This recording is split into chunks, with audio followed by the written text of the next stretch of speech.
Et coucou, j'espère que vous allez bien. Aujourd'hui, on va parler des conséquences du fait que nous ayons un déséquilibre dans notre féminin et des répercussions que ça va avoir dans notre couple. Donc, avant de commencer cette vidéo, je me présente, je suis Laura, fondatrice de l'Académie des femmes éclatantes, une académie qui œuvre pour aider les femmes à retrouver confiance en elles, à s'aimer, à se déployer, à rayonner, à montrer leur lumière et à oser être 100% dans leur féminin. Donc pour commencer cette vidéo, je voudrais parler avec toi du coup des 3 archétypes féminins. Donc si tu as vu mes anciennes vidéos, je t'invite à les regarder parce que j'en parle, notamment des trois archétypes qui sont en nous. C'est la working girl, celle qui va être indépendante, qui a besoin d'autonomie et de liberté. La sensible, celle qui va prendre soin, et la créative, celle qui est connectée à ses intuitions et à ses émotions. Et donc les 3 cohabitent à l'intérieur de nous, et quand elles sont déséquilibrées, quand on n'en prend pas soin, en fait, il va y avoir des répercussions dans notre couple. Parce que nous avons la croyance inconsciente que notre partenaire doit venir combler nos déséquilibres à l'intérieur de nous.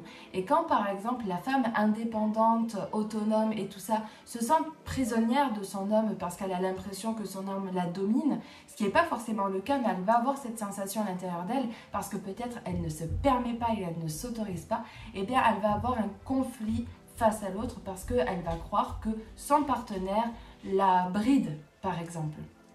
Une autre chose, si celle qui est connectée à ses émotions, donc la partie de nous qui est connectée à ses émotions, à sa créativité, etc., ne gère pas ses émotions et par conséquent va vivre des excédents de colère, ça va partir dans tous les sens à l'intérieur d'elle, et bien tout ça va vouloir que son partenaire vienne la sauver, vienne l'aider dans sa gestion à elle de ses émotions. Donc va lui demander de ne pas faire telle et telle chose parce que ça l'ennuie, va lui demander d'être telle ou telle personne parce que pour elle c'est plus confortable, etc., etc. Et la femme sensible, celle qui prend soin, donc qui va aussi prendre soin de son partenaire, va, si elle est déséquilibrée, lui demander ou va faire en sorte de le protéger, mais de le surprotéger peut-être, voyez, et donc de l'infantiliser d'une certaine manière. Et donc nous devons, nous femmes, apprendre à revenir à nous et de nous rendre compte que ces comportements qui sont entre guillemets sains, je veux dire, la working girl en nous, celle qui a besoin d'indépendance, il n'y a aucun souci. Elle a lieu d'exister, bien au contraire. Elle est motrice, elle est dans son yang, vous voyez. C'est pour ça qu'il faut avoir conscience. Celle qui est sensible, elle va prendre soin. Nous sommes toutes des mères, qu'on ait ou pas des enfants, mais on a tous ce pouvoir-là. Donc on va, de manière instinctive, prendre soin. Il faut juste en avoir le contrôle. Comme la créative, celle qui a ses émotions, bien évidemment que c'est normal qu'elle soit connectée à ses émotions et qu'elle les vive. Par contre, elle doit les maîtriser, elle doit les gérer. Et c'est là où, en fait, comme je vous disais dans la vidéo précédente, nous devons être conscients de notre pouvoir féminin. Parce que si on n'est pas conscient, et bien du coup, on en devient inconscient et on va faire peser, notamment dans notre couple, des attentes, on va avoir des projections sur l'autre pour qu'il vienne en fait nous sauver et nous aider dans notre féminin. Sauf que, et c'est là où du coup il va y avoir beaucoup de conflits, c'est un homme. Donc il ne va pas forcément comprendre les émotions comme on les vit, nous les femmes, au travers de nos cycles. Et puis pour autant, il faut savoir, dans l'Human Design, il y a un centre énergétique des émotions, selon s'il est défini ou pas. Je vais parler en jargon Human Design, mais voilà, ça donne des indications sur la manière dont on va vivre nos émotions et comment elles nous impactent et comment l'environnement nous impacte. Mais en plus, quand on est une femme et qu'on a des cycles, etc., des hormones, tout ça va faire qu'on va vivre nos émotions encore d'une différente manière que celle d'un homme.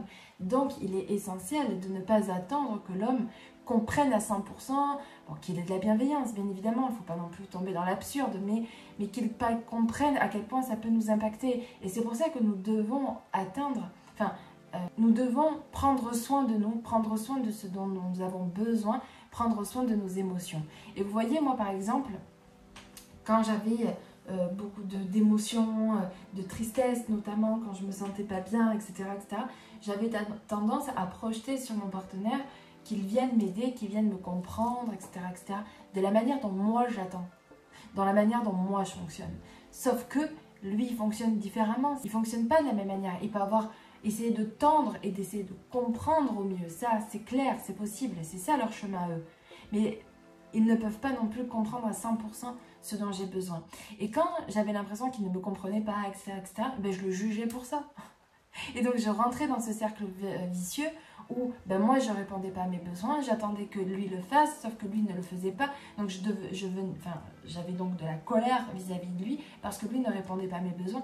Et donc là je rentrais dans un vortex infernal qui allait à ma perte et donc à la perte aussi, enfin la perte, qui allait apporter en tout cas des difficultés à mon couple, alors qu'en fait, ce qu'il fallait que je fasse tout simplement, c'est de regarder à l'intérieur de moi ce qui se passait, comprendre pourquoi j'avais de la tristesse et de m'apporter ce réconfort. Donc on vient aussi casser le mythe de l'homme parfait, casser le mythe de l'homme qui a en fait à l'intérieur de lui tout le décryptage féminin. Ben non, c'est pas vrai, ça n'existe pas.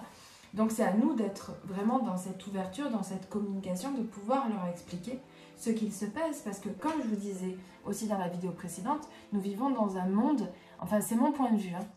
Encore une fois c'est mon point de vue, mais j'ai la sensation vraiment qu'on vit dans un monde ultra masculin. C'est pas grave, c'est juste encore une fois qu'il faut en avoir conscience. Donc on est dans un monde où les émotions on ne les comprend pas, c'est pour ça qu'on classe maintenant les gens dans l'hypersensibilité et tout le bordel. C'est mon point de vue, hein. Parce que il y a cette non-compréhension de l'émotion, cette non-compréhension de ce qui est finalement normal pour la moitié de la population. Et voilà. Et donc, nous devons aujourd'hui arrêter de se positionner en tant que victime et attendre que l'environnement ou l'autre, etc., viennent nous sauver, mais simplement nous, de se repositionner en tant que femme et de se dire oui, bah oui, j'ai des émotions, je t'explique pourquoi. Mais vous pourrez être dans cette pédagogie une fois que vous-même vous l'aurez compris et que vous-même vous ayez passé cette initiation. Et c'est ce que moi je propose dans l'Académie des femmes éclatantes, parce que moi-même je l'ai vécu, parce que moi-même à un moment donné je me suis dit je vais me heurter à des murs toute ma vie si je continue comme ça.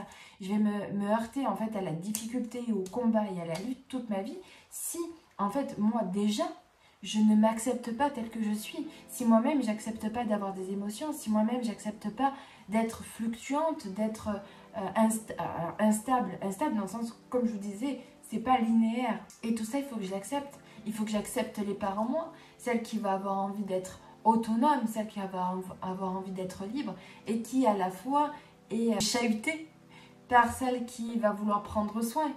Vous voyez, par exemple, quand vous avez envie d'être dans un cocon et qu'à la fois vous avez envie de partir à l'autre bout du monde, ben voilà, c'est ça en fait, c'est ces énergies. Et donc nous devons apprendre à dompter ces énergies qui sont à l'intérieur de nous et qui sont génialissimes, mais qui peuvent, si nous n'apportons pas de conscience, venir nous chahuter, nous rendre en conflit, enfin mettre des conflits à l'intérieur de nous-mêmes. Et donc c'est pour ça que nous devons nous les réapproprier, les épouser pour pouvoir en fait au final nous apporter un bien-être, un apaisement, un sentiment de paix à l'intérieur de soi.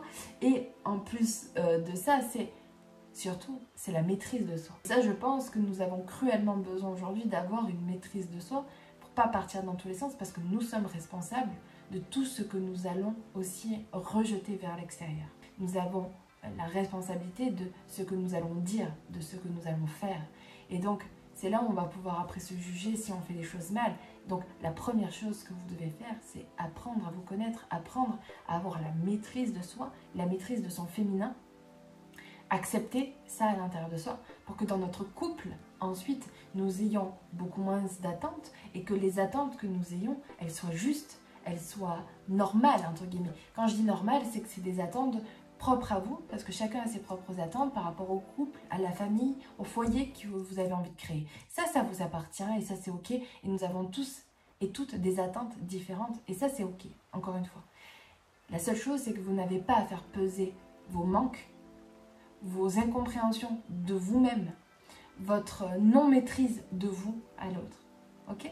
Donc reprenez ce pouvoir-là et si vous avez envie, l'Académie des femmes éclatantes est faite pour ça, pour vous aider, vous accompagner, vous soutenir au travers des accompagnements individuels, des accompagnements collectifs, d'une communauté, de tout un ensemble de choses et des ressources aussi au travers d'une plateforme. Tout ça est fait pour vous aider à revenir à vous reconnecter à ce que vous êtes, à incarner la femme éclatante que vous êtes, qui est déjà à l'intérieur de vous et qui a juste besoin d'aide pour s'expanser, illuminer et rayonner autour d'elle. Voilà. Je vous embrasse. Si vous avez envie de rentrer en contact avec moi, je suis disponible sur Instagram, laura.merveille. mais aussi en commentaire au-dessous de cette vidéo. N'hésite pas à la partager à toutes les femmes qui auraient besoin de l'entendre, à mettre des commentaires, à t'abonner à ma chaîne. C'est avec joie que j'échangerai avec toi en tout cas. Je te souhaite une très belle journée, une très belle soirée et je te dis à tout bientôt.